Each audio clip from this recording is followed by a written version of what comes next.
Aujourd'hui, dans de nombreux secteurs d'activité, on a déjà assisté à des évolutions très importantes de la numérisation, y compris dans des pays low cost.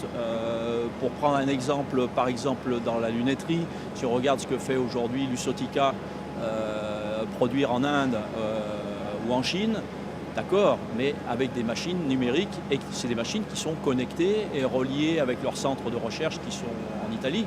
Aujourd'hui, une unité de production, un directeur de production, il doit pouvoir instantanément savoir à quelle phase est sa production et dans quel état se trouvent toutes ces machines. Aujourd'hui, les machines connectées permettent ce type d'application. Si on regarde ce qui se passe également dans le domaine du meuble, meublant, les meubles de cuisine ou d'autres grands noms suédois par exemple, c'est une production de haut niveau, mais personnalisée à chaque fois. On peut intervenir sur des pièces qui sont fabriquées par milliers pour changer un coloris, pour changer une imbrication, pour changer un process. Et ça reste une production de quantité, mais avec une variabilité très importante. Un cas bien précis, on a aujourd'hui une industrie en France qui marche du tonnerre, c'est les avions.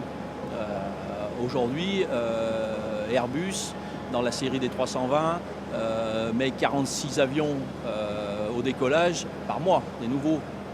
C'est énorme. Malgré tout, si on prend l'exemple, par exemple, des aménagements de cabines ou des fabrications de sièges, il n'y a pas deux compagnies qui veulent les mêmes sièges dans la même disposition, avec les mêmes coloris, avec les mêmes options. Là derrière, on a en France des très gros fabricants, Zodiac Aerospace qui vient de changer de main récemment, qui produisent les sièges d'une grande quantité de ces Airbus-là, mais avion par avion. Donc là, on assiste bien à une production de masse, mais personnalisée à chaque fois. Alors ça, c'est une machine d'usinage qui est équipée d'un groupe de fraisage et qui est équipée également d'un couteau oscillant pour découper les mousses expansées, les matériaux tendres, et d'un couteau tangentiel pour découper les films, en sachant que c'est une machine que l'on présente sur le print, c'est une machine qui est issue de l'usinage beaucoup plus lourd.